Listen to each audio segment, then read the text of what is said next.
My parents skipped my husband's funeral to attend my golden child sister's promotion party. So I cut off all ties with them. But this didn't stop them from coming and asking me to share my late. My name is Ella, and for the past 2 years, I've been watching my husband, Mark, slowly fade away.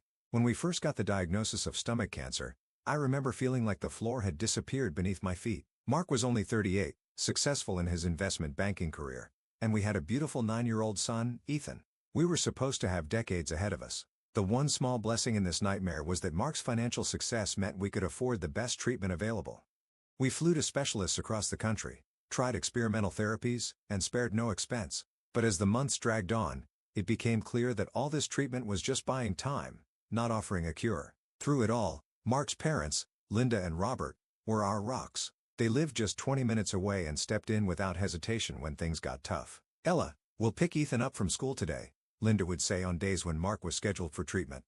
"Don't worry about dinner either. I've made extra lasagna." Ethan would often tug on my sleeve when I tucked him in at night, his eyes wide with hope and fear. "Mom, when is Dad going to get better?" I never knew what to say. How do you tell a child that his father is dying? So I just stroke his hair and say, "The doctors are trying their best, sweetie." My own parents, on the other hand, were a different story. My mother, Karen, and my father, David, lived just as close as Mark's parents, but they might as well have been on another planet. "Mom, can you pick up Ethan from school today? Mark has a bad reaction to the chemo and Linda has a doctor's appointment." "Oh, Ella, I'm so sorry, but we promised to help your sister with her apartment hunting today. You know how Jessica gets when she's stressed." It was always Jessica. It had been that way my entire life. When I was 7, my parents missed my school play because Jessica had a cold. When I graduated high school, they left right after the ceremony to get to Jessica's dance recital, even though she was just in the ensemble. I'd gotten used to it over the years. Mark became my family, and his parents treated me more like a daughter than my own ever did. So when Mark's condition took a turn for the worse last month, I braced myself for the end, surrounded by the family that had chosen me. The night Mark died, I was holding his hand. His breathing had become shallow hours before, and the hospice nurse had warned me it wouldn't be long. "Ella," he whispered, his voice barely audible, "take care of Ethan. You're the strongest person I know." Those were his last words. I sat there for hours after, still holding his hand as it grew cold, unable to process that my partner of 12 years was gone. Linda and Robert arrived at the hospital within an hour of my call, their faces etched with the same grief that was consuming me. "We're here, sweetheart," Linda said, wrapping her arms around me. "We'll always be here."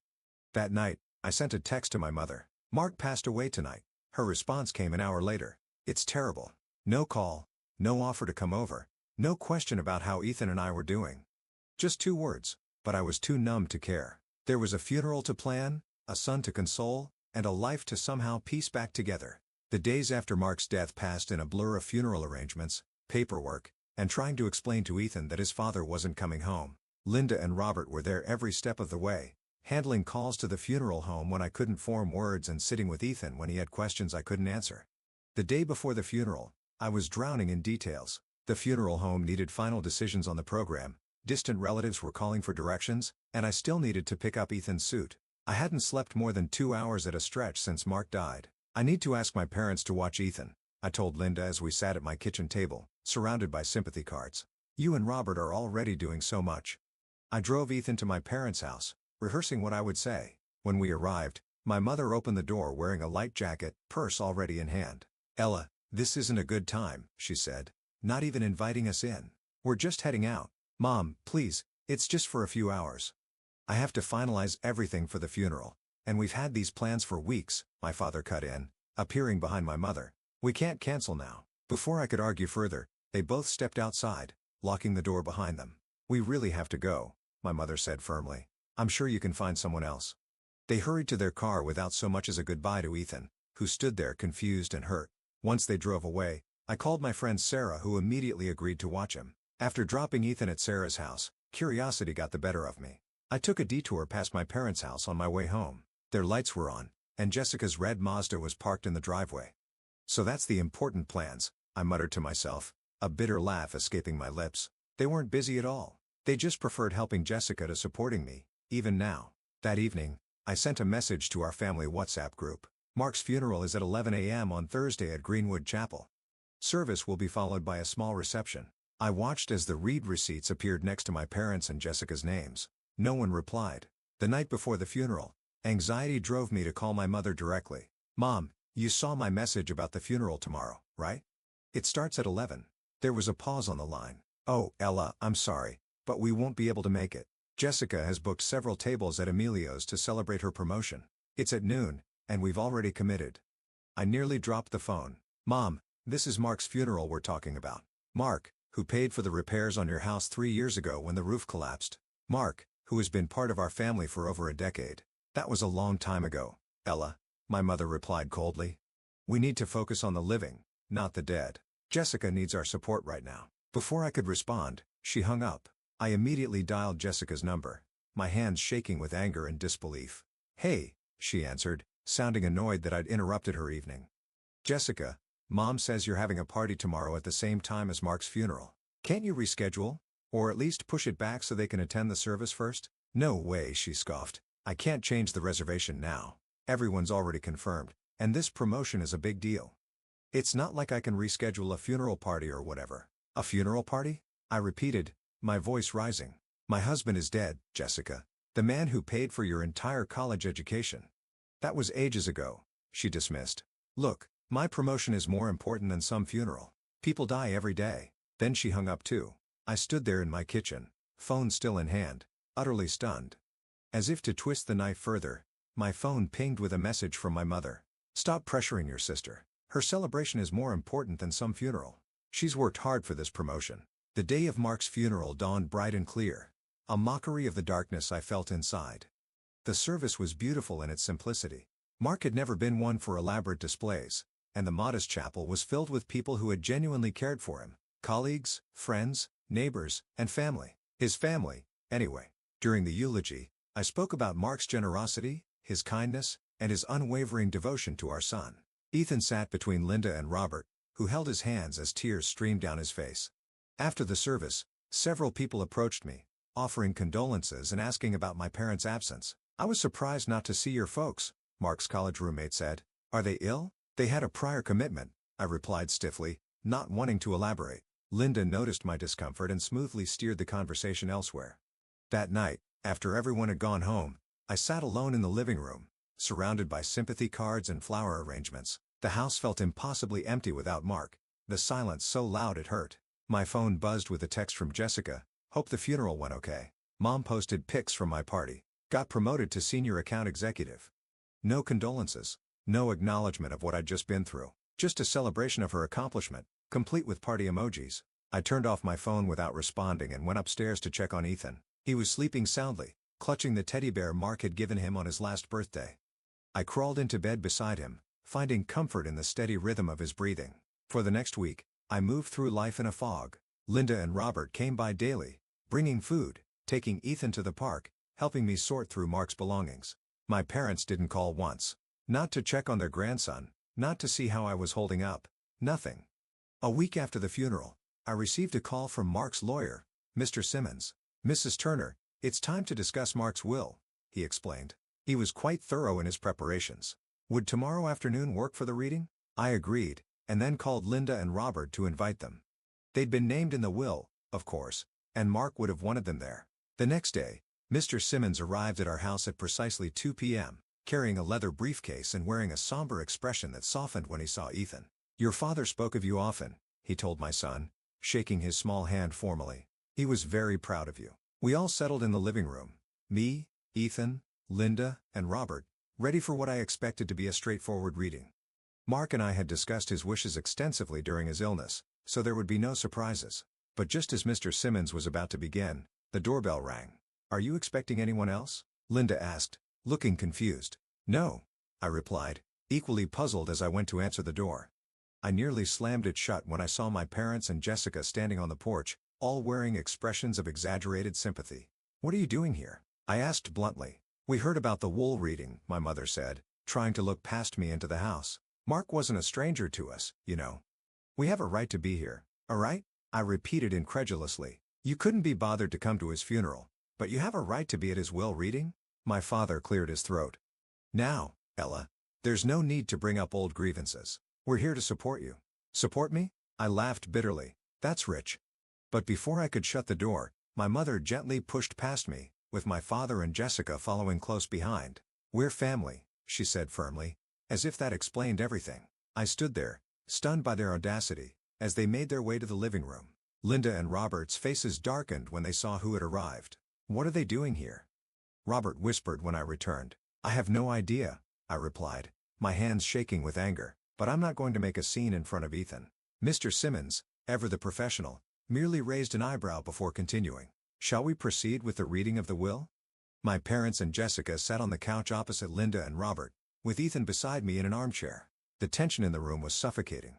I, Mark Andrew Turner, being of sound mind, declare this to be my last will and testament. Mr. Simmons began reading from the formal document. Mark had left everything meticulously organized. To his parents, he left $200,000, enough to ensure their comfortable retirement and to thank them for their unwavering support throughout our marriage and his illness. "We never expected," Linda began, her voice breaking as Robert held her hand tightly. Then came the main provisions. To me, he left our house, 2 apartments in the city center that I hadn't even known he owned, and $400,000 in liquid assets. "The apartments generate significant rental income," Mr. Simmons explained. "Mark purchased them as investments 3 years ago." I sat there, stunned by the extent of Mark's planning. He'd ensured Ethan and I would be financially secure, no matter what. As Mr. Simmons continued reading, I noticed my mother's expression change from feigned sympathy to undisguised interest. Jessica sat up straighter, suddenly paying attention. When the lawyer finished, my mother clapped her hands together. "Well, this is wonderful news, isn't it? Ella, you're quite well off now." The room fell silent. Linda and Robert stared at her in shock. "I mean," my mother continued, oblivious to the tension, "with 2 apartments and all that money, you can certainly help out family now. Jessica has been struggling with rent on her place, haven't you, dear?" Jessica nodded eagerly. "It's so expensive these days. And you have 2 apartments just sitting there." I couldn't believe what I was hearing. My husband wasn't even cold in his grave, and they were already eyeing his assets. "You should give one of those apartments to Jessica," my father chimed in, as if it were the most reasonable suggestion in the world. "What do you need to for anyway?" I stood up slowly, my hands clenched into fists at my sides. "Are you serious right now? You skip Mark's funeral for a party, ignore me and Ethan for a week, then show up uninvited to his will reading to demand his property? Now, Ella," my father started, his tone condescending, "there's no need to be selfish. You're alone now, but you have all this wealth. You should share it." "Selfish?" I repeated, my voice rising. "I'm not alone. I have Ethan. And everything Mark left is for his son's future. Every penny will go toward making sure Ethan has the best education, the best opportunities, the best life his father can no longer be here to provide." I watched as my parents and sister exchanged glances, their eyes flickering to Ethan with something that looked disturbingly like resentment. "You're being ridiculous," my mother snapped. "Jessica needs help now. Not some child who won't even go to college for years." "That some child is your grandson," Robert interjected, his voice tight with anger. "And his father just died." My mother's face flushed with anger. "Don't you dare tell me how to treat my own grandson," she snapped at Robert. "We've been in this family longer than you have. And yet you've shown remarkably little interest in being part of it," Linda replied coldly. "That's enough," I said firmly, my patience finally snapping. "Ethan, can you go upstairs to your room for a little while? Take Mr. Simmons with you to show him your model airplanes." The lawyer, clearly relieved to escape the family drama, quickly stood and took Ethan's hand. "I'd love to see your collection, young man." Once they were out of earshot, I turned to my parents and sister, no longer holding back. "How dare you come into my house, days after my husband's funeral that you couldn't be bothered to attend, and demand his money? Mark worked his entire life to provide for me and Ethan. He battled cancer for 2 years, and in all that time, what help did you offer? None.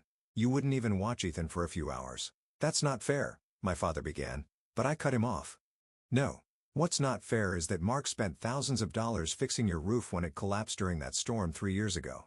What's not fair is that we paid for Jessica's entire college education when you claimed you couldn't afford it.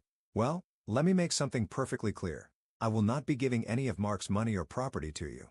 Not now. Not ever. Every penny will go to supporting Ethan and securing his future. That's what Mark wanted, and that's what will happen." My mother's face contorted with rage. "You ungrateful bastard, after everything we've done for you. What exactly have you done for me, Mom? Name one thing, one single act of selfless parenting." She opened and closed her mouth, unable to come up with an answer. "That's what I thought," I said quietly. "I think it's time for you all to leave." The door slammed behind them, and I collapsed onto the couch, suddenly exhausted. "You did the right thing," Robert said, his voice gentle but firm. Did I? They're still my parents. And Jessica's still my sister. Biology doesn't make family, Linda said, sitting beside me and taking my hand. Love makes family. Showing up makes family. Being there in the hard times makes family. I nodded, knowing she was right but still feeling the ache of rejection that had followed me my entire life. Later that night, after Linda and Robert had gone home and Ethan was asleep, I sat down at my computer and saw that my mother had tagged me in a social media post. Heartbroken that my eldest daughter has become so greedy and selfish after her husband's death, refusing to help her struggling sister even though she now has 2 apartments in the city center and plenty of money. Material wealth has changed her. I stared at the screen, watching as sympathetic comments poured in from relatives and family friends who only knew whatever twisted version of the story my mother had fed them. Don't let Ella get away with this. Family should help family. Poor Jessica, always struggling while Ella has everything handed to her. I felt a surge of anger unlike anything I'd experienced before. This was a new low, even for my mother, trying to publicly shame me into giving them Mark's money. I took a deep breath and started typing. If my mother wanted to air our family's dirty laundry in public, then I would give the public the full, unedited version. I've been silent about this for too long, but since my mother has chosen to make our private family matters public, I feel I must respond. 3 days ago, we buried my husband, Mark, after his 2-year battle with stomach cancer. My parents and sister did not attend his funeral. Why? Because my sister had scheduled a party to celebrate her promotion on the same day, and they felt that was more important. For those who don't know, Mark helped my parents financially many times over the years, including paying for major repairs to their home and funding my sister's entire college education. Despite this, when I needed help during his illness, even just watching our son for a few hours, they were always too busy. Yesterday, they showed up uninvited to the reading of Mark's will. Upon learning that he had left me and our son financially secure, they immediately demanded that I give one of our rental properties to my sister because, and I quote, she needs it more than some child. That some child is their 9-year-old grandson who just lost his father. I share this not to hurt them, but because I'm tired of being painted as the villain in a story where I've only ever tried to be a good daughter, sister, wife, and mother. Mark's money will be used for our son's education and future, as he intended. I hope this clears things up. I attached the screenshots I'd saved, including the message where my mother had said Jessica's party was more important than Mark's funeral, and several texts where they'd declined to help during his illness. My finger hovered over the post button for several seconds before I finally pressed it. Within minutes, the comments on my mother's original post changed tone drastically. Karen, is this true? You skipped your son-in-law's funeral for a party? I can't believe you'd expect Ella to give away property meant for her son. Those text messages are shocking. How could you say a party is more important than a funeral?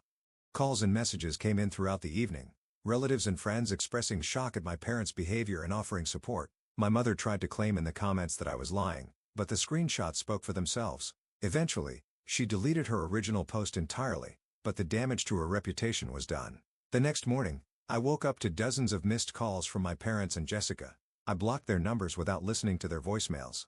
Whatever they had to say, I wasn't interested in hearing it. Over the following weeks, they tried everything to contact me. Emails begging for forgiveness, but still asking for money, messages through mutual friends, even showing up at our house unannounced. Each time, I stood firm in my decision to cut them out of our lives. They're never going to change, are they? I asked Linda one afternoon as we watched Ethan play in the backyard. People rarely do, she replied honestly. Not fundamentally, anyway. It's strange. I always thought I needed their approval, their love. I spent my whole life trying to earn it, but now you recognize your own worth, she finished for me. And you see that Ethan deserves better than to repeat that cycle. 6 months after Mark's death, life had settled into a new normal. Linda and Robert continued to be fixtures in our lives, joining us for Sunday dinners and helping with Ethan's school activities. I had started managing the rental properties Mark had left us, finding unexpected satisfaction in the work. The apartments in the city center turned out to be excellent investments, providing a steady income that supplemented what I'd put aside for Ethan's education.